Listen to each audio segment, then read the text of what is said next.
Bonjour à toutes et à tous et bienvenue dans le Club Pancho. Je suis ravi de vous retrouver pour un nouveau numéro. On se retrouve le lendemain de ce match nul entre l'OGC Nice et le Paris Saint-Germain. Un but partout, pas mal de choses à dire. On fera également un petit bilan voilà, de ces quelques matchs depuis le retour de la précédente trêve internationale et de ce match au Vélodrome pour voir exactement où en est l'OGC Nice avec également le début de l'Europe.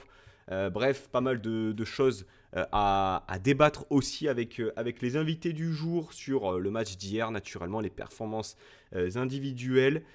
J'ai le plaisir d'accueillir un revenant, un énième revenant assez incroyable avec cette déco en arrière-plan. C'est Romain. Salut Romain, comment vas-tu?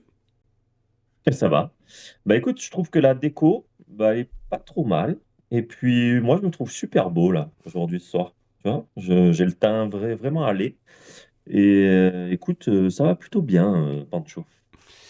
Ouais. Et toi, ça va? Oui, oui, oui, toujours très très modeste. Il est là aussi, l'impact player, le Toulousain, le Grégoire Margoton, je ne sais plus comment l'appeler. C'est Matt. Ça va Matt? Ouais, ça va, en full HD comme d'habitude. Toujours un plaisir d'être là dans l'émission, encore plus avec l'homme qui fait encore son retour. C'est, L'énième retour, il incroyable. revient, mais un jour il faudra qu'on C'est lui fasse incroyable. hein, la une de Zizou, il revient Ouais, avec un c'est petit ça. montage, ce sera mérité. Le C'est jour où ça retombe, on lui. Ouais, voilà, c'est ça. Avant ou après la greffe, tu vois, c'est ça. Ouais. Vous verrez le jour où je reviendrai pas. C'est ça. Hein. Les gars, bon, pas mal de choses à dire. Déjà, votre ressenti, l'OGC Nice a fait match nul hier soir à la maison contre le Paris Saint-Germain. Il y avait 48 heures de repos en moins par rapport aux Parisiens qui avaient joué mardi soir. Le scénario du match, vous le connaissez, grosse première mi-temps, une deuxième mi-temps où on a fait un peu d'huile, on va pas se le cacher, on a eu un peu la baraka par moment.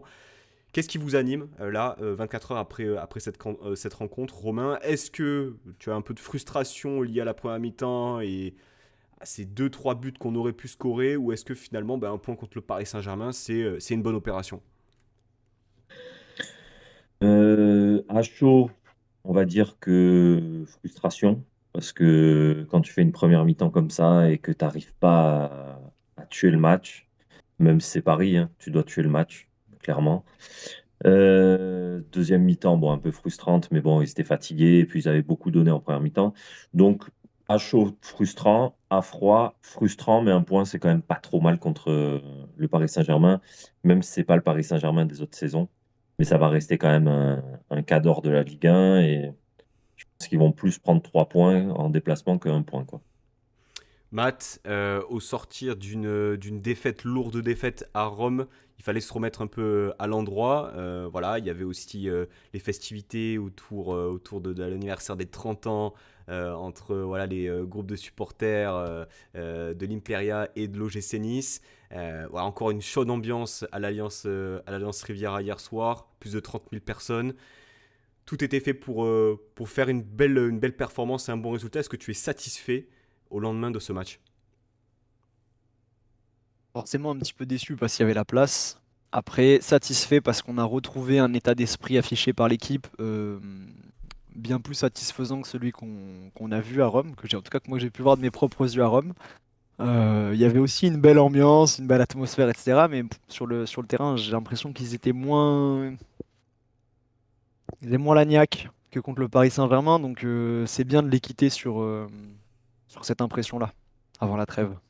Effectivement, nouvelle trêve internationale là, qui débute dès maintenant. Alors, la composition, déjà, il y a eu quelques surprises, on va dire, quelques petites modifications. On va commencer par la défense. Les hommes étaient les mêmes, mais l'organisation n'était pas la même, Romain, puisque Youssouf prenait place au centre de cette défense à 3 et Bombito à droite. Alors, l'explication donnée par Franck S était justement pour que Bombito se trouve dans la zone de Barcola. Mais est-ce que c'est circonstanciel selon toi par rapport à l'opposition en elle-même, ou est-ce que pour toi, Youssouf sera amené peut-être à occuper cette place dans l'axe, s'il n'est pas blessé longtemps bien sûr, et peut-être voilà, compenser certaines erreurs qu'il a pu faire ces dernières semaines? Je pense qu'il y a un peu des deux. Je pense que le fait déjà de le mettre du côté enfin, dans la zone de Barcola, c'était une bonne idée. Parce que d'ailleurs, on l'a vu en première mi-temps, au bout d'un moment, il y a eu un duel à la course entre lui et Barcola. Et enfin voilà. Si ça avait été Youssouf, je pense que il y avait 2-3 mètres d'avance pour Barcola. Et après, j'ai envie de te dire que par rapport aux erreurs que fait Youssouf, c'est dommage, hein, parce qu'il en fait pas beaucoup, mais à chaque fois qu'il en fait une, c'est super pénalisant pour l'équipe. Euh, je pense que moi, pour moi, en tout cas, le meilleur poste pour lui, c'est dans l'axe. Après, Ez, il va pas, et c'est sûr qu'il va pas dire en conférence de presse, je mets Bombito là parce que Youssouf, il fait des conneries. Mais je pense pour moi qu'il y a un peu des deux et j'aimerais revoir cette défense organisée comme ça pour les prochains matchs, si Youssouf il se blesse pas jusqu'à la fin de la saison. Mais ouais, j'aimerais bien parce que je trouve Bombito, bah, en fait, il prend le rôle qu'avait Todibo, hein. Todibo, ah non, oui, Todibo, il était à droite. Mm. Ouais, il était à droite et Youssouf, il était dans l'axe. Enfin, il était milieu, mais il redescendait tout le temps entre les deux défenseurs. Moi, je pense que c'est ce qui lui colle le mieux. Mais après, c'est que mon avis. Ça laisse effectivement Matt peut-être un peu plus de liberté aussi à Bombito à la relance. On sent que il est un peu plus tranchant dans ses percées balles au pied, qu'il est un peu plus à l'aise aussi dans la relance. Est-ce que c'est la solution aussi pour Franquès de décaler Youssouf un peu plus dans l'axe de ces trois derrière et de laisser Bombito finalement comme on l'a vu hier soir? Ça peut l'être, surtout que je pense que, voilà, quand tu es sur le côté, tu as besoin d'être un peu plus mobile, mais j'ai le sentiment qu'on va surtout voir Bombito, se prendre les grosses missions défensives, en fait. Généralement, j'ai l'impression que quand il y aura des gros clients en face, ce sera pour lui, parce que c'est le seul qui est capable dans la ligne défensive de rester collé au gars et qui a cette qualité dans le duel. Moi, j'aurais trouvé que ça aurait été un non-sens de mettre Bombito sur Kolo Muani et Youssouf sur Barcola hier soir. Donc il y a aussi cette circonstance-là.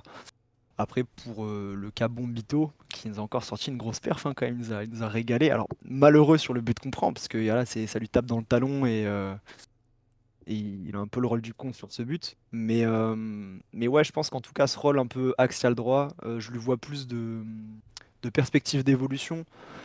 Peut-être des combinaisons avec Jonathan Kloss.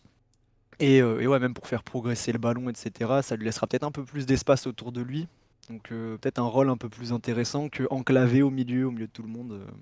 Très hâte de voir en tout cas la progression de ce jeune qui est une pure bonne pioche sur ce mercato. Merci Flomo, merci la cellule de scouting.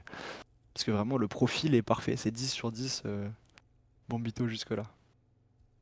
Ouais, il pourra mettre plus ses qualités en avant, axe droit, que dans l'axe. Dans l'axe, il est trop, je sais pas, il est trop cadré. Enfin bref, parce qu'à droite, il est un peu plus, il peut prendre plus de décisions, etc. Je pense que ouais, ses qualités, elles peuvent encore plus ressortir à droite que dans l'axe.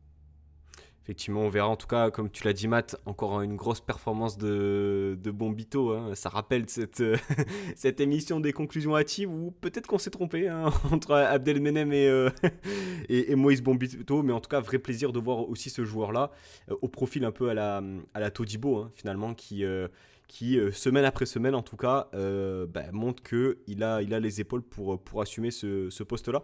Il y a eu aussi une autre modification dans l'organisation, cette fois-ci offensive, c'est le placement de Mohamed Ali Chaud dans l'axe. Alors, on l'avait vu à quelques reprises, mais pas au démarrage, occuper ce poste-là. Et là, on a vu donc Guessant occuper plutôt le couloir droit et être dans la zone un peu de Pacho.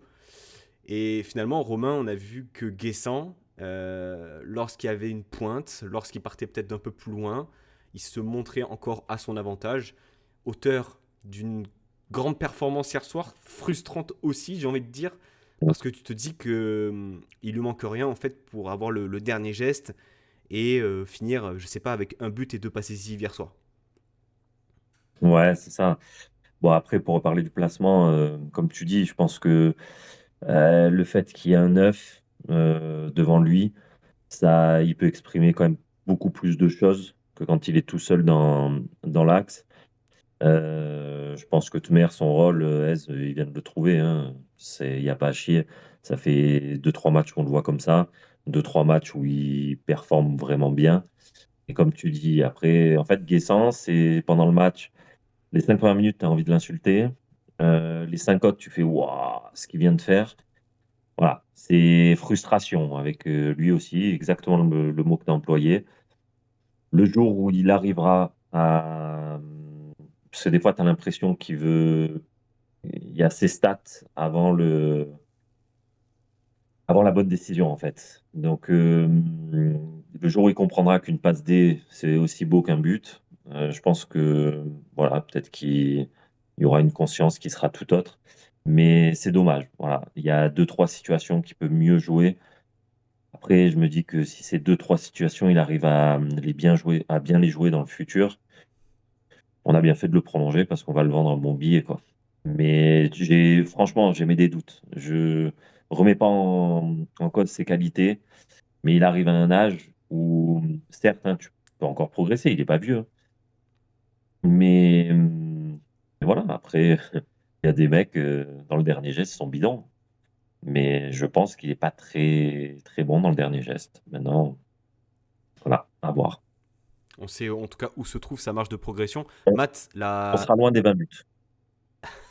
qui c'est qui a dit ça? Qui c'est qui a annoncé ça? Matt, finalement, ça pose la question. En l'absence de Mofi, il y a le retour aussi de Gaëtan Laborde. Euh, T'as pas véritablement de neuf de métier. Moukoko arrive difficilement à exister seul en pointe devant. Voilà. Est-ce que tu vois Guessant se stabiliser dans ce poste un peu plus reculé? Est-ce que tu vois peut-être un Laborde réintégré au poste de numéro 9? Comment est-ce que tu vois les prochaines semaines dans l'organisation offensive? Parce que finalement, tu as un choix ou alors tout simplement chaud, stabilisé à ce poste de numéro 9. J'aimerais pas être le coach, hein. Ah Parce oui. que là, il va avoir du taf, Monsieur Francaise. J'ai l'impression que là, on se retrouve avec 3 joueurs, 4 joueurs même sur le même poste, qui est un peu le poste auquel a évolué Guessant sur le dernier match. On se retrouve du coup avec Guessant, Shaw, Buonani et Laborde, qui est le poste qu'il a occupé jusque-là. J'espère qu'on verra Gaëtan Laborde aligné en pointe. Après, j'espère plus grand-chose de Gaëtan Laborde vu ses derniers matchs et vu la dynamique dans laquelle il est. Après, le collectif va bien, il y aura peut-être pour lui un angle de, ouais, de finisseur, de mec qui a cet instinct de but à trouver. J'espère. Mais bon courage pour sortir un des trois qui était aligné hier du 11 à Monsieur Laborde. Et pour revenir un petit peu sur Guessant, euh, j'ai l'impression qu'on l'a vu faire de très belles choses. Et on dit, tiens, il faut encore qu'il progresse dans ça. C'est pas la première fois. On dit, il faut qu'il progresse dans la finition, il faut qu'il progresse dans l'altruisme. J'ai l'impression qu'il y a beaucoup de barrières mentales. Plus mentales, j'ai l'impression, que vraiment techniques. Et il va falloir se dépêcher parce que, comme dit Chouchou, c'est plus un jeune. Ça commence à plus être un jeune joueur. Et on vient de le dire avec le retour de Laborde, Shaw qui fait toujours ses matchs. Et il va y avoir une grosse concurrence à l'OGC Nice. Et il va falloir qu'il se mette à être décisif s'il veut nous faire gagner des matchs. Et puis derrière, tu as une confiance qui a été donnée par le club avec cette prolongation cet été, qui est dans son droit aussi d'attendre à ce que ce joueur offensif soit un peu plus décisif. Romain, concernant le retour de Laborde, je vois que Matt n'est pas spécialement optimiste quant à son retour. Moi, je le vois plutôt positivement. Alors, je l'ai tweeté plutôt dans l'aspect équilibre collectif. Alors, soit numéro 9, soit justement ce rôle un peu offensif.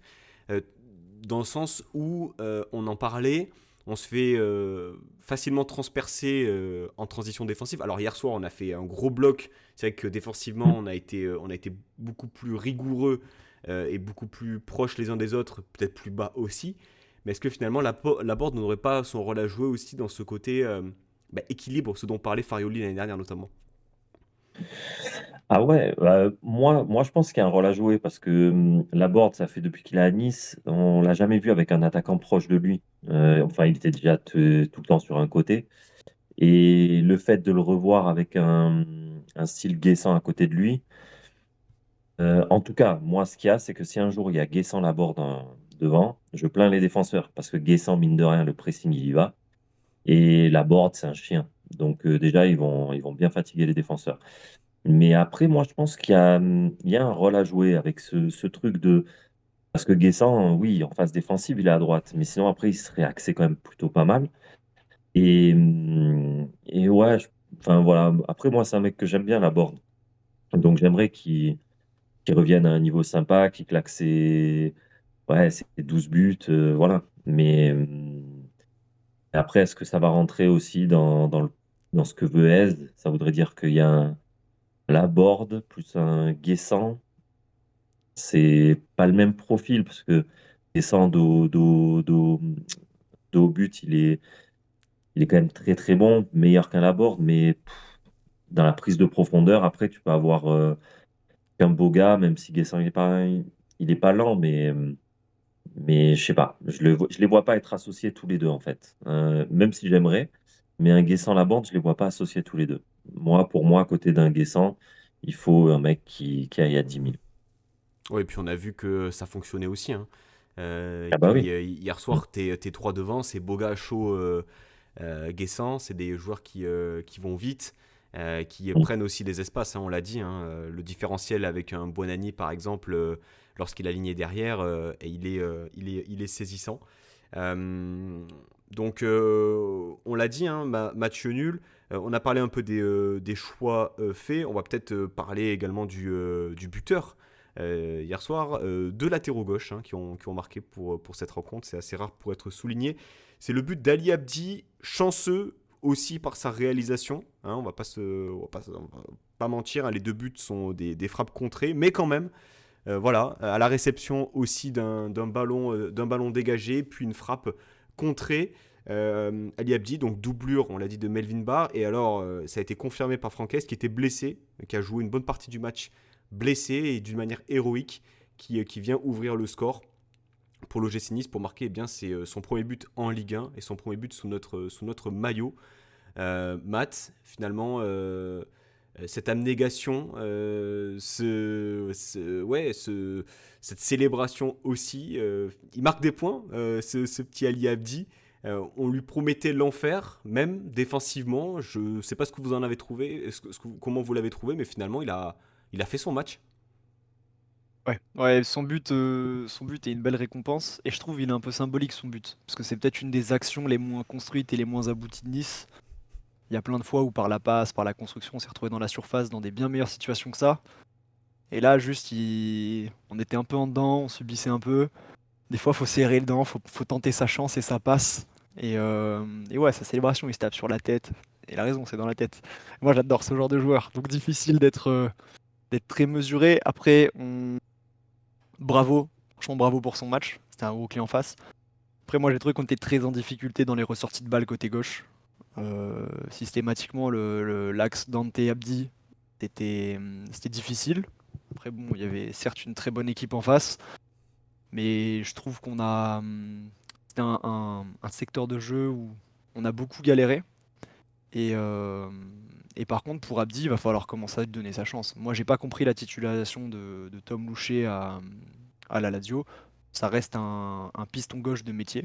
Il est fait pour le poste et on l'a vu. Quand ça commence à chauffer, il sait quoi faire. Il se pose pas de questions. Les balles longues lignes. En fait, il a cette capacité à prendre les bonnes décisions. C'est un joueur d'expérience, donc très content de l'avoir parmi nous. Et j'espère que son entorse sera pas de longue durée. On sait que quand on est à chaud sur une entorse, on arrive à jouer.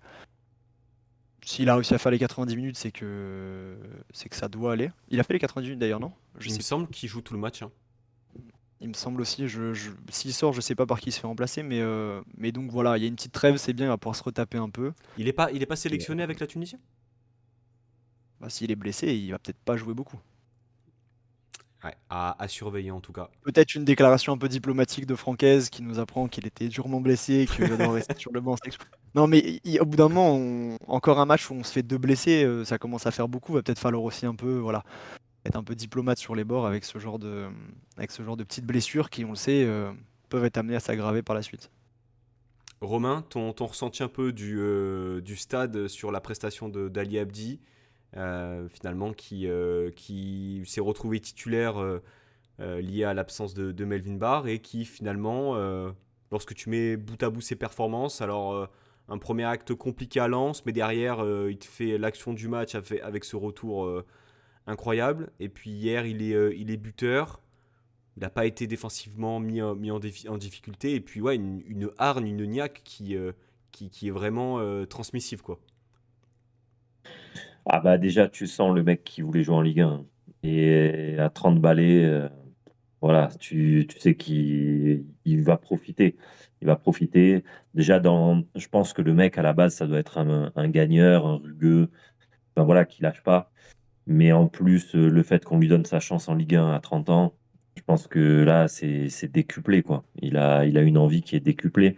J'étais très sceptique sur ce joueur. Je pensais vraiment que c'était une recrue comme ça, ouais, histoire de dire on a une doublure à gauche. Mais force est de constater que bah voilà, ses premières prestations, en tout cas, elles me font bien mentir. J'aime beaucoup. Sa rentrée contre Marseille avait été très bonne. Mm. Lens, bon, un peu plus compliqué, mais à l'image de l'équipe, hein. Mais après hier, franchement, il a été très bon dans l'engagement, dans la combativité. Il s'économise pas. Le mec, il est blessé, il continue à jouer. Youssouf, il devrait en prendre un peu de la graine. Mais voilà, il s'arrête pas à la petite douleur. Et pour répondre à Matt, il n'a pas joué à Rome parce que vu qu'il n'avait pas eu beaucoup de temps de jeu avant, S voulait vraiment qu'il soit à 100% pour Paris. Alors, tu as parlé de Youssouf. On en a parlé un peu par rapport au choix de placement dans cette défense à 3. Il a annoncé une blessure. Alors, c'est quoi? Ça a été dit par Eze. J'ai plus la blessure exacte. Je n'ai pas entendu. Voilà. Mais une indisponibilité sans doute plus ou moins longue. Bon, au-delà du fait que ce soit un joueur qui ait connu des problèmes physiques assez importants depuis sa signature chez nous, demain, vous faites comment là? Parce qu'il y a Mendy aussi qui est rentré à sa place. Comment est-ce que vous avez trouvé la rentrée d'Antoine Mendy? Est-ce que pour vous, finalement, c'est lui qui remplacera logiquement Youssouf, Bon numériquement joueur du de Ligue moins? 2. Voilà. Bon joueur de Ligue 2, Mendy. On peut pas lui demander plus. Moi, de toute manière, je crois que je te l'avais dit, Pancho, dans ta émission, ça m'avait même étonné qu'il s'en sorte aussi bien sous Farioli, sur ses sorties de balles, etc. Parce que j'avais toujours dit qu'il avait des boîtes à la place des pieds. Et bah, sur le match d'hier, en tout cas, c'est confirmé. Il avait pas mis les chaussures au pied droit. Il avait mis le pied droit au pied gauche et le pied gauche au pied droit. Mais voilà, après, tu peux pas faire une saison avec Mendy et si le Pharaon, il se met pas, enfin, c'est vraiment son niveau de jeu, ce qu'on a vu. Tu peux pas faire une saison comme ça, c'est pas possible. Là, tu es trop handicapé. Demain, bah voilà, tu perds Youssouf et admettons, tu perds Dante aussi. Putain, tu vas jouer avec qui? Avec Bombito, Mendy et Rosario peut-être Abdelmomen? qui redescend? Ouais, mais même Rosario, le peu de fois où il est redescendu en match de prépa, franchement, pour dépanner, oui. Mais sur une période de 3, 4, 5 matchs, moi, je le sens. Enfin, moi, pour les matchs de préparation, je ne l'ai pas senti du tout. Donc, euh, donc voilà, après, j'espère. Un seul truc, c'est que je me trompe sur Abdelmonem. Voilà, c'est changement de pays, la langue, voilà, pas mal de choses. En tout cas, il en veut, parce qu'il a refusé quand même la sélection. Enfin, il a demandé à ne pas partir la dernière fois pour justement s'intégrer à Nice. Je peux pas croire que c'était un des meilleurs attaquants mais le meilleur défenseur du continent africain et qu'il soit aussi mauvais en Europe. C'est pas possible. C'est pas possible. Donc, j'espère que ça va permettre un peu de le développer et qu'il montre ses qualités s'il en a, quoi. Matt, un petit mot sur l'énième blessure de Youssouf. Sur un contact assez anodin, on a l'impression qu'il était déjà peut-être blessé auparavant parce que sur la blessure en elle-même, t'as pas l'impression qu'il prend un gros contact, il sort en colère. J'ai pas trop compris en fait sa sortie, même sa réaction. Et tu vois comment le choix au niveau des hommes? Est-ce que tu redonnes ta chance à Abdelmenem du côté de Nantes? Est-ce que tu reconduis Mendy? Tu le vois comment si Youssouf est annoncé blessé? Alors déjà, la blessure de Youssouf, moi j'ai l'impression que c'est blessé avec le ballon sur les ralentis, donc j'espère qu'il était blessé avant parce que sinon ça devient très inquiétant. L'entrée de Mendy, franchement, moi j'ai vu un joueur en crise de confiance. Ouais. Il était sur des œufs et c'est pas un cadeau que de le lancer dans le grand bain comme ça. Après, peut-être que voilà, si là pendant les 2 semaines, il peut s'entraîner aux côtés de la charnière titulaire et prendre un peu ses marques. Quelle marque il va prendre vu qu'il y a pas Klose, je sais pas, pour moi c'est compliqué de lancer Mendy dans le grand bain. Abdelmonem, on nous a parlé d'un déficit physique à son arrivée, ça fait 1 mois. Je pense qu'en 1 mois, il y a eu le temps de refaire une prépa et d'avoir récupéré, vu qu'il n'était pas parti en sélection au dernier rassemblement. Va falloir qu'il soit au niveau. Rosario, honnêtement, pour dépanner, j'y crois pas trop. On est tellement ric-rac au niveau du milieu de terrain que si bah, t'as plus de rotation au milieu de terrain si tu mets Rosario en défense. Donc assez inquiet par la situation de la défense. J'espère juste que la blessure de Youssouf est pas grave. Il nous a habitués aux absences prolongées, mais là, j'ai pas vu de gros chocs, on n'a pas vu de cheville qui tourne, de genoux, de quoi que ce soit. Donc j'espère qu'il va se retaper pendant la trêve et qu'il va nous revenir tout strappé au retour, mais qu'il va réussir à tenir son rang. Ça me fait quand même un peu mal de savoir que Youssouf vient remplacer numériquement Mario Limina.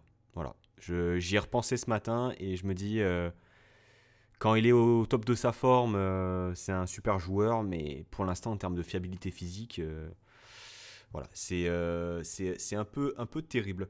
Et Euh, d'attitude, Pancho, et d'attitude. ouais, l'attitude aussi, franchement, hein.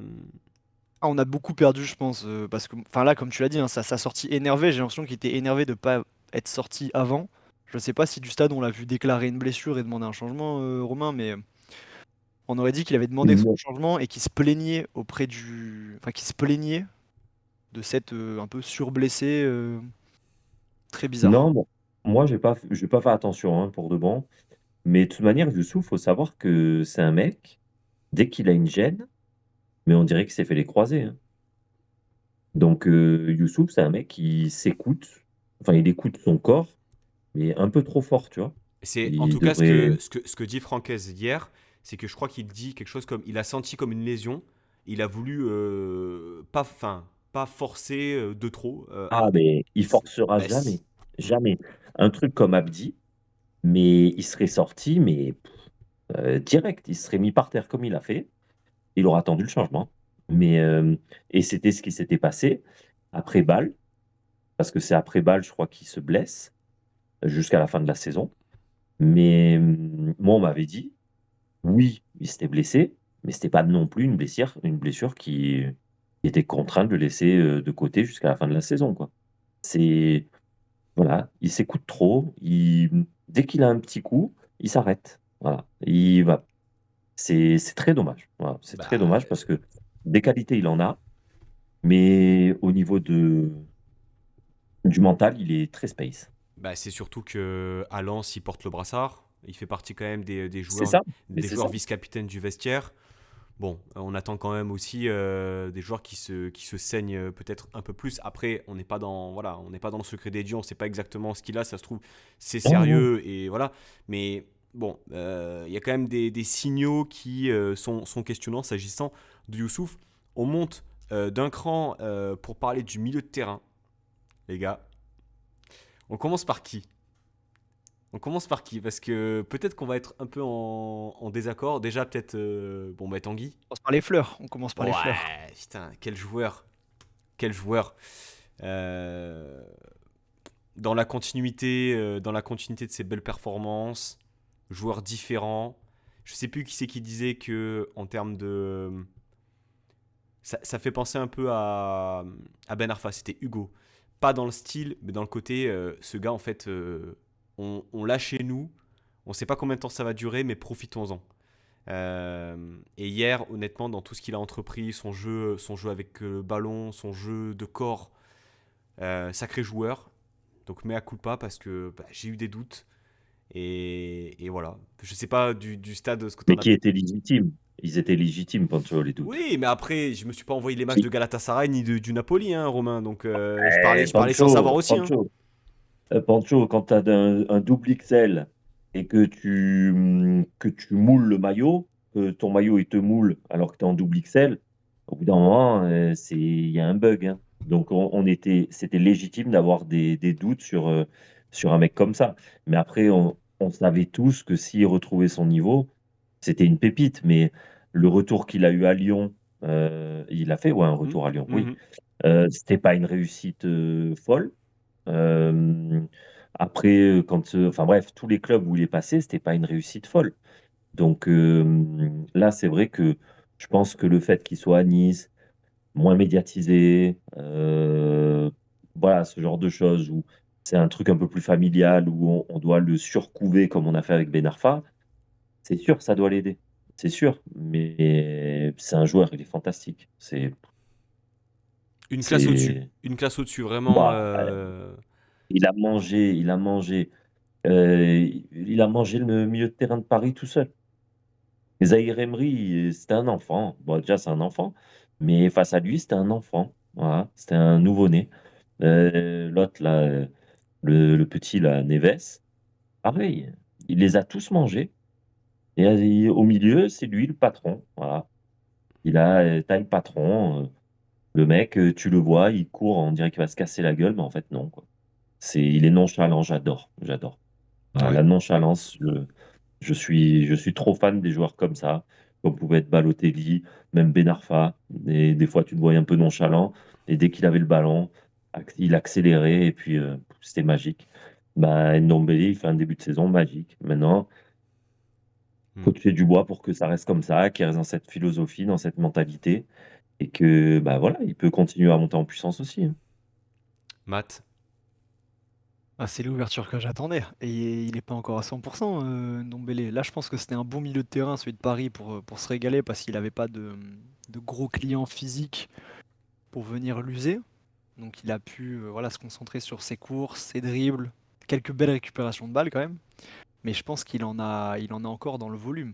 Dans le volume, on sent que de temps en temps, voilà, il y a des petites pannes, il a besoin d'attendre que ça recharge et moi je suis mais impatient de le voir à 100% de ses capacités sous nos couleurs parce que ça en prend le chemin et que le pari est gagnant pour l'instant. Et aussi, cette paire avec Boudaoui a été réassociée. Il me semble que le dernier match où ils avaient joué ensemble, où ils avaient démarré, c'était Angers, avant la blessure de Boudaoui. Et c'est vrai que pour le coup, la complémentarité entre les deux hommes, eh bien, elle a été saisissante hier soir. On connaît le profil de Boudaoui, marathonien, gros abattage au milieu de terrain. Maintenant, j'ai quand même voilà, le petit caillou dans la chaussure, vous savez, qui fait mal là. C'est l'utilisation du ballon de Boudaoui sur certaines séquences, que ce soit en phase on va dire offensive ou même en phase défensive. Je ne sais pas ce que vous en avez pensé. Euh, Hier, j'ai eu l'impression de voir un joueur qui était à un top niveau, vraiment un top niveau au rendez-vous, mais en même temps qui avait atteint ce plafond avec l'OGC Nice, à savoir un joueur qui brille de par ses qualités, mais qui en même temps n'a pas alors c'est dur ce que mais qui n'a pas progressé sur certains de ces défauts-là. Est-ce que vous partagez un peu ce bilan? Alors c'est facile à dire hein, dans un canapé, etc. Mais quelque part, hier, alors je ne sais pas si c'est l'association avec Ndombele qui rebat un peu les cartes, mais qu'est-ce que tu en as pensé, Romain, toi, du stade? Bah déjà, c'est dur d'exister quand tu es à côté d'un Ndombele, quand même. Mais moi, comme je disais en off, moi, je les trouve vachement complémentaires. Après, tout à l'heure, on parlait de plafond de verre. Ah oui, je pense qu'il l'a atteint depuis quelques années. Et il a jamais bonifié Enfin, jamais, non, pas jamais, mais c'est trop rare quand il bonifie les ballons. Et depuis qu'il a le GC Nice, après, il a des bonnes phases, etc. Il n'y a pas de souci. Mais il n'est pas récurrent dans ce style. Et malheureusement, oui, mais c'est Boudaoui, quoi. Le mec, tu sais que, pareil, il va courir 15 kilomètres et après aller te faire un trail. Donc, voilà, et ça permet aussi à Ndombele de s'exprimer comme il s'exprime aujourd'hui. Pas sûr que Ndombele s'exprime autant avec un Rosario à côté ou avec un Sanson. Donc, à voir aussi. Peut-être que je me trompe. Mais Boudaoui, il fait, comme on dit, le travail de l'ombre et pour de bon. Mais c'est vrai qu'après, dans ses prises de décision, Bah voilà, il manque ce petit truc, mais je pense que lui, il l'aura jamais. Mais par contre, il a un style de jeu qui sert dans un collectif, tant par, sa combativité que par son volume de jeu. Il peut à la fois compenser les montées de Klose, il peut compenser aussi les montées de Ndombele et ça aussi, il faut pas l'oublier, quoi. Donc et je suis pas sûr qu'on ait un autre, joueur dans ce profil. Matt, ton ressenti un peu sur le match de Boudaoui. J'aurais aimé être en grand désaccord avec Chouchou pour alimenter le débat, hein. Ça aurait été super. Mais je suis d'accord parce que moi, je vois beaucoup de gâchis dans Hicham Boudaoui. Et je pense que beaucoup sont émerveillés. On le voit, ça, c'est toujours très clivant sur les réseaux sociaux. Il y a vraiment les grands fans de Boudaoui. Il y en a qui sont extasiés devant son match. Moi, je peux pas m'empêcher de voir beaucoup de gâchis quand il est pas capable de renverser le jeu de gauche à droite ou de droite à gauche pendant 90 minutes. C'est pas normal, alors que c'est la base du football. On a des mecs qui sont tout seuls. Et je pense que le plan de jeu, tout le monde le connaît. C'est un plan de jeu très simple, hein. Tu renverses le jeu, tu te crées de l'espace, tu vas jouer le surnombre. Jamais, jamais Hicham Boudaoui n'a réorienté le jeu au bon endroit, selon moi. Il y a un manque des fois de compréhension tactique qui va pas avec la vista qu'il peut avoir sur certains gestes techniques qui sont vraiment de très grande qualité. Et un autre défaut d'Hicham Boudaoui, c'est sa gentillesse. On nous a beaucoup dit que c'était un garçon très bien, très gentil, très bien éduqué. Moi, j'en ai marre de le voir faire des grands sourires après s'être fait découper les deux jambes. Ça m'énerve. C'est l'Olympique Gentil Club de Nice. Voilà, bah c'est le porte-étendard de l'Olympique Gentil Club de Nice. Il est toujours très gentil. Alors que on a vu à quel point, avec Dante, le vice, le bagou un peu, pouvait avoir de l'impact sur un match. Je pense que ça nous sort d'une situation très très très délicate, ce qu'a fait Dante, et il en faut pas beaucoup. On a vu plein de même des très jeunes joueurs avoir un peu de vice. Hicham Boudaoui, il faut qu'il comprenne que c'est un footballeur professionnel. Il est en train d'exercer son métier et qu'en face, c'est pas ses copains. Pendant les 90 minutes de match, il est face à des adversaires et que donc, il doit les considérer comme tels. Et il passera jamais ce cap, j'ai le sentiment qu'il le passera jamais. Donc moi j'ai beaucoup de. Ouais, je ressens beaucoup de gâchis vis-à-vis d'Hicham Boudaoui, malheureusement. Un- C'est fou de dire ça après un match pareil, hein, parce Oui, qu'il y en a qui. mais quelque part, ça fait quand même des années qu'il a logé Nice, donc on a pris le temps aussi de le suivre. Voilà, il y a aussi des circonstances atténuantes, les différents coachs, les différentes approches tactiques, les différents postes aussi qu'il a occupés. Attention, mais sans cesse, on en revient toujours à la même conclusion. Il excelle dans ce type aussi voilà, de propositions, mais en même temps, il doit être capable, selon moi, d'être plus complet. Un mot peut-être, Romain, sur la situation dont parlait Matt de Dante hier soir, qui, alors honnêtement, pour avoir eu les ralentis en direct, tu te dis, c'est contre lui et ça peut être jaune, voire peut-être même rouge, parce que C'était orangé. ah oui, oui, parce que le geste, Oh là là. il est non contrôlé. Et Ah, finalement, total. et alors moi c'est ce que j'adore Dante, franchement cette saison j'adore, c'est parce que il a, comment dire, il a ce caractère qu'on reprochait un peu voilà, sur les dernières années qu'il n'avait pas, ce vice aussi, où il a totalement inversé la tendance. Et Mmh. finalement, alors c'est pas très juste parce que peut-être que la décision arbitrale de base n'est pas bonne, mais une fois qu'elle a été prise, il faut la respecter. Mais derrière, c'est jeune Marquinhos, jeune Hakimi, tenté, qui rentre lunaire, Non, mais lunaire, mais quelque part rassurant de voir que bah il joue aussi de son expérience et voilà au bout d'un moment le sourire Colgate qu'on a vu pendant des années qui mmh. était fatigant au bout d'un moment, voilà c'est passé à autre chose quoi. Ouais, mais franchement, moi, du stade, je me suis dit, donc là, il va sortir ou le jaune ou le rouge. Il sortait rien. Je me suis dit: «Il attend la vidéo, c'est sûr» et le pire, c'est quand je vois les cartons sortis, je me dis: «Ah, il a pas donné à Hakimi quand même». Le mec, il vient lui montrer son genou, je sais pas, tu sais?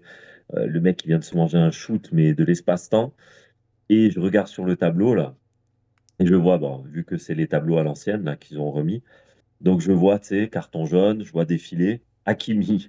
Je dis: «Mais non» et quand tu vois le carton jaune de Marquinhos derrière, je fais: «Putain, c'est top level, quoi». Mais c'est vrai que ouais, bah, Après, c'est le mec, même moi, bon, j'étais à l'opposé de lui quand ça s'est passé, mais tu le vois dans sa façon de faire, dans sa gestuelle, dans son sourire, comme tu dis, à parler avec l'arbitre, tu sais, bah, ouais, c'est phénoménal. Il a retourné le truc. Mais gros coup de cul. Mais même lui, d'après moi, il a dû avoir peur. Et c'est pour ça il a surjoué aussi, parce qu'il s'est dit: «Ouais, c'est la dernière chance là». Mais mais sinon, non, après il est bah, après c'est Dante, il restera quand même, mythique, malgré ce qu'on dit. On peut débattre sur lui, un jour ça va, un jour ça va pas, mais c'est quand même un emblème, ça restera un emblème du club. Enfin pour moi en tout cas, et pourtant je suis Nice depuis 32 ans, non même pas, plus, 34 ans. Donc autant te dire que voilà, c'est vraiment un joueur qui ressortira pendant des années. On aura le débat, légende, pas légende. À un moment donné, là, il est encore on va dire, Ouais, actif. ouais, ouais. Mais effectivement, en tout cas, Mais ju- vrai plaisir de le voir justement occuper ce rôle-là, quoi. Finalement, faire parler aussi cette expérience et ce caractère-là.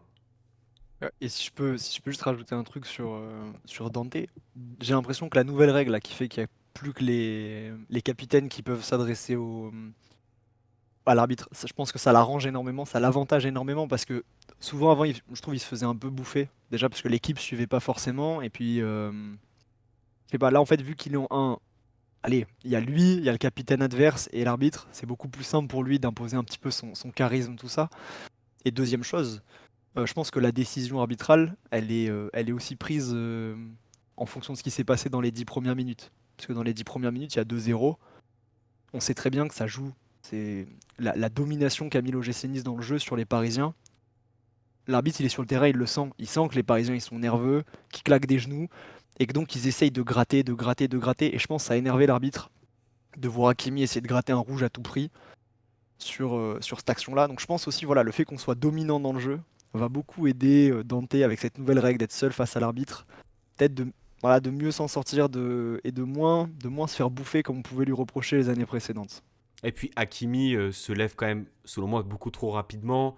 Il est colérique, donc à ce moment-là, comment dire, c'est pas jouer en sa faveur que de réagir de cette manière-là.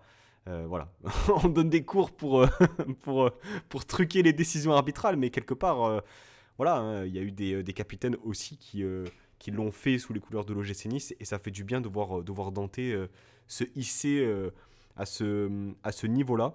Tant On qu'on a, est sur l'arbitrage, Pancho, ouais, tu veux parler du penalty sur Dembélé ou pas? alors très franchement, j'ai pas vu grand-chose dessus. J'ai l'impression qu'il y a rien du tout. Enfin, pour moi, je vois rien. Genre, ni faute du Niçois, ni faute du Parisien. Je sais pas si vous avez vu le résumé. Je me suis posé la question. Je l'ai pas mentionné sur le, Il y a l'émission. contact quand même entre Abdi et. J'ai l'impression de voir Abdi devant, mais je sais pas ce que vous en avez pensé. En tout cas, enfin, si vous voulez dire deux mots dessus, pour moi, je vois pas grand chose en fait. Pas suffisamment pour siffler quelque chose. Moi, j'ai rien vu du stade. Enfin, si j'ai vu qu'il y avait, pour moi, il y avait contact, il y avait pénalty, c'était sûr. Et mais même au bout d'un moment, enfin, je sais même pas ce qu'il a sifflé. Et en Rien, fait, il a sifflé quoi? Il Faute? a rien. sifflé En faute fait, de Dembélé. Il a sifflé faute de Dembélé. Ah oui, voilà, ah, il a sifflé faute de Dembélé. Parce que moi, je me suis même dit, c'est pas possible, il siffle et je suis pas sûr que ça soit pas ça. Après, j'ai pas vu le ralenti, rien. Il peut pas y avoir une position de hors-jeu? Non, en fait, ce qui siffle, et moi je suis un peu d'accord avec la décision de l'arbitre, il siffle faute de Dembélé parce qu'en fait Dembélé vient protéger son ballon, mais, euh, mais en fait il va pas dans le sens du ballon. Je sais que Pancho t'a fait la formation d'arbitre, donc peut-être que ça non, va te parler. Mais nous on avait un habitué dans mon équipe, un Italien, un fou, des grands coups d'épaule en s'éloignant du ballon, systématiquement sanctionnés. En fait, quand tu protèges ton ballon, tu es censé aller en direction du ballon. Et là, c'est pas ce que fait Dembélé. Là, Dembélé se déporte du ballon. Et donc, c'est lui qui initie le contact avec Abdi et il vient en fait bloquer le pied d'Abdi. Donc, c'est faute qui est signalée. Et pour moi, si c'est ça qui est arbitré, c'est purement et simplement la bonne décision. Enfin, j'ai vu que ça faisait beaucoup de scandale chez les Parisiens, mais moi, je trouve coup, la justification, OK. Après, il y a pénalty qui est sifflé sur cette action-là. Je suis pas du tout étonné. En tant que Niçois, on a 1000 fois l'habitude de se faire siffler ce genre de truc, j'aurais pas du tout été étonné que ça fasse péno à la fin. Bon, soit, effectivement, des décisions qui ont peut-être été débattues. J'ai surtout vu, moi, effectivement, la situation de Dante, hein, pour le coup. Parce que à ce moment-là du match, si tu es à 1 de moins, tu perds ton capitaine défenseur. C'est pas la même histoire pour la rencontre. On a parlé offensivement du match de Guessant. On va parler peut-être des autres joueurs qui ont composé cette ligne offensive, Romain, avec eh bien, le match de Jérémy Boga qui fait, je crois de mémoire, 70-75 minutes de jeu, remplacé par Sofiane Diop. Alors, en deuxième mi-temps, à un moment où tu n'as quasiment pas la balle, déjà tu l'avais peu en première mi-temps, mais du moins tu l'exploitais. Qu'as-tu pensé du match de Boga? Euh, voilà, je donnerai un peu mon avis après si j'ai l'occasion de le donner. Mais j'ai l'impression que... Bon, on te laissera la parole. Ouais, je te remercie. Vas-y, tu peux y aller. Euh, non, Boga, c'est au stade, c'est waouh, shit. Voilà, c'est un gros pchit à la fin, mais des prises de balles, des différences que pour moi très peu de joueurs peuvent faire. Quand il est dans un bon soir, c'est toujours pareil. Après, il est capable de se vautrer à Nantes.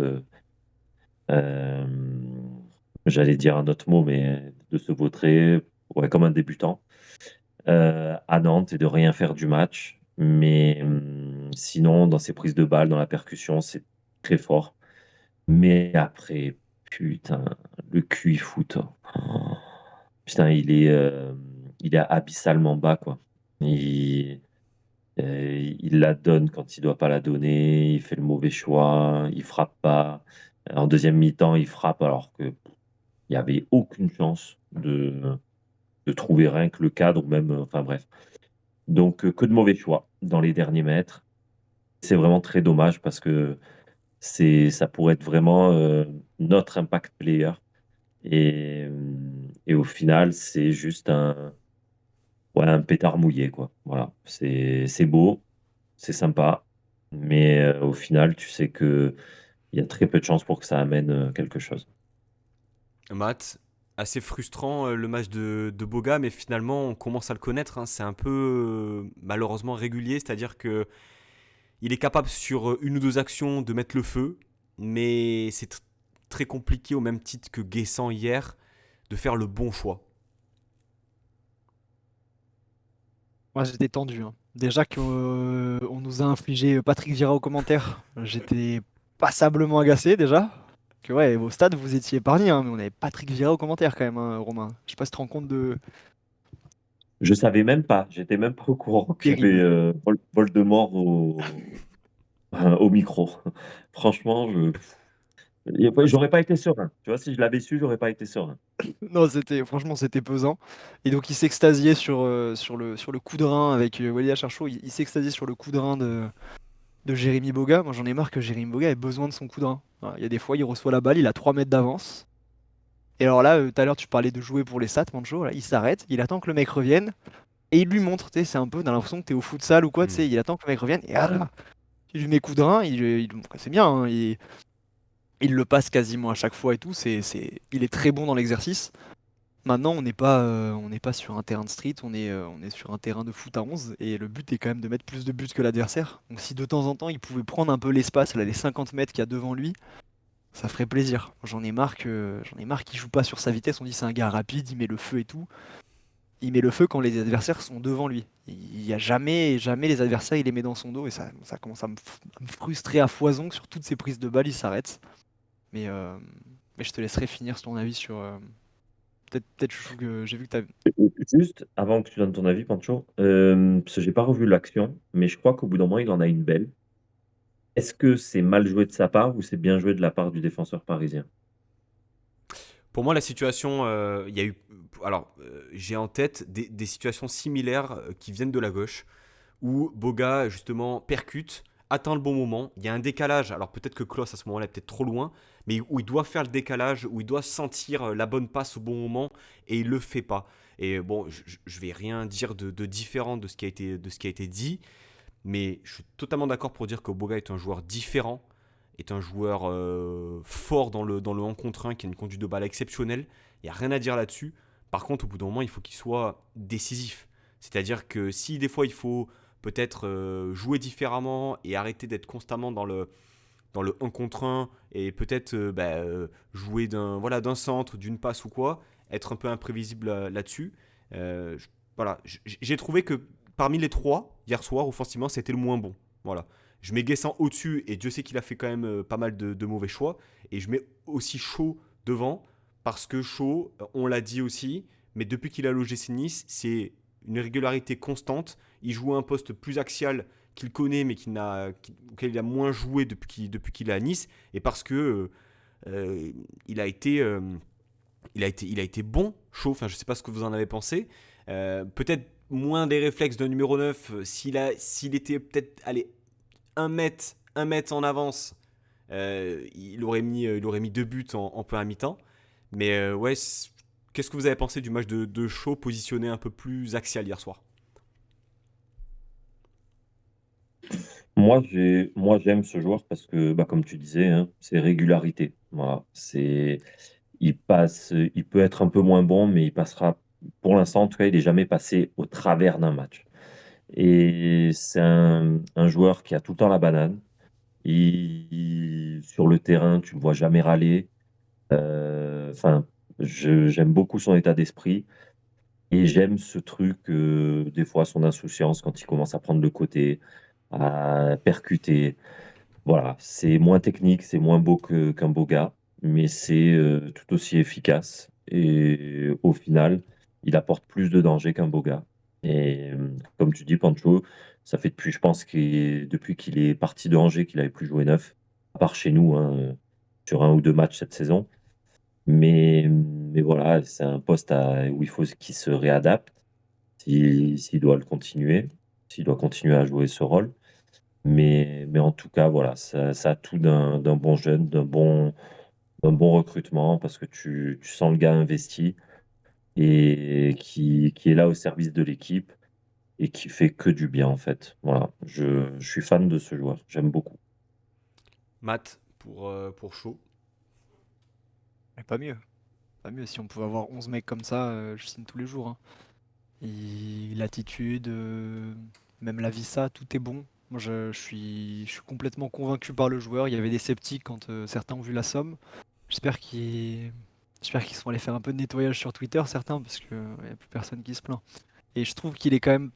Ouais, voilà, tu disais, s'il avait un mètre d'avance, il aurait mis deux buts. Il y a beaucoup de fois où il n'est pas récompensé chaud. Et je pense que c'est un tout. Moi, je sens qu'il y a un manque peut-être de compréhension, de fluidité entre nos attaquants. Et j'espère qu'on va finir par trouver la bonne recette. Alors, je sais pas si ce sera avec Chaud en pointe, mais j'espère qu'on va finir par trouver la bonne recette parce qu'on a beaucoup de talent et il y a vraiment quelque chose à faire. On n'a pas parlé d'un joueur. Alors bon, les entrants, pas grand-chose à signaler. Franchement, Diop, Rosario, de mémoire, Buonani aussi qui rentre en fin de match. Mais c'est Marcin Bulka. Alors, dans cette émission, on l'a dit depuis le début de saison, voilà, il n'était pas forcément à son niveau. Il a retrouvé les couleurs à Lens. La Lazio, bon, on va dire que c'était un naufrage collectif. Il n'a pas, il n'est pas non plus sorti du lot, mais quand bien même collectivement, ça n'a pas été, ça n'a pas été bon non plus. Et hier, finalement, alors des arrêts décisifs, certains plus compliqués que d'autres, et qui contrastent, Romain, avec un jeu au pied étrangement fébrile. On l'avait jamais vu aussi fébrile, au point où vraiment il était devenu dangereux finalement pour l'équipe. Ah bah, clairement, hier soir, c'était le joueur ouais, le plus dangereux, en fait, parce que en gros, j'avais l'impression de voir la photocopie de notre grand, là, Donnarumma. Voilà, c'est pas serein dans les sorties aériennes, au pied, catastrophique, et sur sa ligne, impérial. Voilà, parce qu'il a, Il a fait les arrêts qu'il fallait. Moi, j'ai un arrêt en tête, franchement, vu du stade, sur la frappe de Nuno Mendes, ça part à 10 000 et le mec, il se couche à 10 000. Voilà, c'est, incroyable. Pour moi, l'arrêt qu'il fait à ce moment-là, donc pareil, c'est vu du stade, donc sur la frappe, tu regardes Nuno Mendes, tu essayes de capter le ballon, tu regardes le gardien et tu le vois plonger. Tant il était sur la trajectoire, je sais pas, j'ai pas revu l'image. C'est Mais un en arrêt tout de cas, fou, hein. C'est un arrêt de fou, Romain. ah ouais, voilà, parce Ouais. que, du stade, tu te dis: «Mais» quand tu la vois partir, quand tu vois partir le ballon, tu te dis: «Ouais, bah, c'est bon, ça fait filer» et donc voilà, sur sa ligne très serein, mais c'est vrai que, le jeu au pied, je comprends pas. La progression en sens inverse qu'il a. Sous Farioli, il arrivait à sortir de quelques situations, bah, voilà, même nous, on retenait notre souffle et puis bon, ça passait.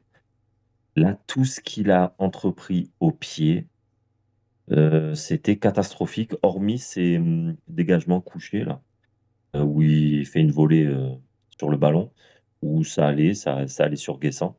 Mais sinon tout le reste, c'était, et en plus le pire, c'est que c'était danger, quoi. Et, C'était pas et, même, des et même lorsque le ballon partait assez loin, c'était approximatif dans le sens où il y a eu très très peu de relances négociées finalement. et aucune C'était même. renvoyé rapidement. Enfin, Ouais, ouais. ouais. Hier, Il y a Matt. des fois même, il trouvait les zones, il y avait personne, il y avait pas un Ouais. Niçois. Il y avait pas de Niçois. Donc je te dis, moi les 2 seuls dégagements qu'il a fait, c'est les dégagements, en mode volée là, reprise de volée, où ouais, c'est arrivé sur Guessant. Mais sinon au pied, pas serein du tout et ça fait quelques matchs où il est pas serein du tout au pied, quoi. Matt, est-ce que finalement il faudrait un retour de Kasper Schmeichel pour qu'il s'améliore au pied? Non, il faudrait peut-être juste un retour des méthodes d'entraînement qu'il avait l'année dernière. On nous a bassiné avec, ouais, il fait le joueur d'appui sur les passes à 10 et cetera. Peut-être que juste, en fait, il a besoin de plus de charge de travail sur son jeu au pied. Pas si vous vous rappelez, mais on vantait énormément le travail, Farioli, c'était un gardien, mais le travail au pied qu'il a infligé à Bouka. Moi, j'ai eu des feelings un peu hier soir de Gregorini dans la cage. Putain, j'étais terrifié. Dès qu'il sortait et tout, en plus parce qu'il a fait péno contre la Roma, c'est peut-être pour ça, mais si je le voyais sortir, je le sentais un peu maladroit. Je le sentais pas à l'aise. Et alors, son jeu au pied et des relances, mais j'étais crispé, hein. Franchement, j'étais crispé devant la télé. C'est que de mauvais choix et puis surtout des saucisses. C'est-à-dire que c'est pas comme si excès de confiance, il fait une passe à un endroit où on se fait prendre. C'est que là, des fois, il envoyait des balles, des, des, des, des passes tendues sur Neves, j'étais fou. Donc ouais, peut-être que la solution, c'est juste de le faire retravailler. Je sais pas si c'est. Je suis pas allé au stade encore cette année. J'ai pas vu s'il fait toujours les échauffements comme il faisait l'année dernière avec. Non, je crois pas. Mais après l'année dernière, en même temps, on n'avait pas un coach, on avait un entraîneur de gardien, donc forcément, peut-être que ça Non. pouvait aider, quoi. Mais d'ailleurs, l'entraîneur des gardiens, c'est Stéphane quelqu'un du Cassar. staff de. C'est Casagrande, non? Non, Ah, Cassar. Stéphane Cassar. Cassar. Oh oui, Cassar. Ok. Casagrande, je vais le chercher loin, lui. Ouais, pas la même Ouais, après, génération, mais ça c'est le grand âge, Romain. Ouais. Messieurs, on va clôturer juste par un mini bilan de cette période, en englobant effectivement les matchs qui ont démarré depuis Marseille. Il y a eu donc 6 matchs, une victoire de toute compétition confondue, hein. Une victoire, 3 matchs nuls, 2 défaites, une 9 place au classement, troisième meilleure attaque. Comment est-ce que vous jugez l'OGC Nice sur les dernières semaines? Est-ce que nous sommes en progression? Parce que pour l'instant, en termes de résultats, ça ronronne un peu. Qui veut peut-être commencer? Romain, je te sens d'attaque. Alors, pour le bilan, hem, moi, j'ai envie de dire, il y a eu de la progression par rapport, à avant la trêve. Une progression plutôt constante, malgré bon, le match de la Lazio. Mais voilà et enfin, surtout le bilan que je vais donner, même s'il est pas top en termes de points, il est même un peu pourri quand même, mais mais le plaisir, voilà. Tu vas au stade et enfin, tu retrouves du plaisir. Donc peut-être que cette année, je sais pas, hein, on sait pas, mais tout va se jouer d'après moi dans les blessures. Peut-être qu'on n'arrivera pas à choper l'Europe parce qu'on va avoir Youssouf blessé longtemps, Ndombele peut-être qu'il va se péter. Enfin bref, on peut tout imaginer. Mais au moins, bah, tu vas au stade. La première mi-temps que j'ai vue là, je me suis régalé. À Angers, je me suis régalé. Enfin, j'y étais pas, mais le match, il était très beau. La Sociedad, je me suis régalé. Saint-Étienne, bon, c'était même plus haut que la régalade. Voilà. Et donc, moi, en tout cas, je suis très content pour l'instant. Mais pour moi, les résultats, ils vont venir parce qu'on a trop de qualité par rapport à certaines équipes pour rester comme ça. Et on a une vraie philosophie de jeu qui colle aux joueurs. Je trouve que les joueurs, enfin, pour l'instant, ils sont au bon poste. Ez, il arrive à faire les changements au niveau tactique, comme on a vu avec Bombito et tout. Donc voilà. Mais moi, pour l'instant, pour un premier bilan, changer de philosophie de jeu comme on a changé et arriver à ce résultat à ce stade de la saison, bon, même si, mine de rien, il y a 7 journées, je crois, de championnat. Mais, euh, mais voilà, moi, je suis confiant et comme je le dis et je le répète, ça fait plaisir d'aller au stade et de se dire, bah putain, on va enfin passer un bon moment, quoi. Puis Matt, tu prends quand même sur cette période-là Marseille, tu prends Paris, tu prends la Real Sociedad, tu prends la Lazio. Bon, tu prends des petites équipes pour commencer, tu prends Auxerre, Toulouse, etc. Mais finalement, cette période-là, tu prends Lens aussi là-bas. Est-ce que finalement, lorsque on fait la balance, tu rejoins un peu Romain sur on va dire l'optimisme pour les prochaines semaines, dans la mesure où on récupérera des blessés de retour, Youssouf, Sanson, Laborde notamment. Clairement. Euh, pour une équipe qui était en mode survie, voilà, on prend un point en Europa League, on prend 5 points, on prend 5 points en championnat sur la période. C'est pas, euh, c'est pas optimal, mais on va dire qu'on a limité la casse. On a grandement besoin d'avoir des retours de blessures, sinon la saison va être mais terriblement longue. Et pour ajouter à ce que disait Romain sur le côté plaisir, c'est nous qui avons eu la dernière action contre Paris. Ça fait longtemps qu'on n'a pas vu l'OGC Nice dans un match tendu comme ça, avoir la dernière action pour aller essayer de jouer la gagne. Alors bon, c'est un naufrage complet, hein, l'action qu'on joue, je sais même pas s'il y a un tir à la fin, mais on y a cru. Et au stade, les gens, quand ils ont vu l'équipe remonter le terrain, ils se disent ah, peut-être, moi j'étais debout, je me suis levé du canapé, j'étais comme un fou. Il se passe quelque chose avec cette équipe. Et surtout, pour moi, c'est du tout bon, parce qu'on connaît l'ADN de l'OGC Nice, hein, on est beaucoup dans l'ADN, etc. Là. Euh, on joue qu'une demi-saison habituellement. Bah, tant qu'à faire qu'on joue la deuxième. Vous voyez ce que je veux dire? On revient, mois de février, on commence à faire des séries de victoires avec des retours de blessures, etc.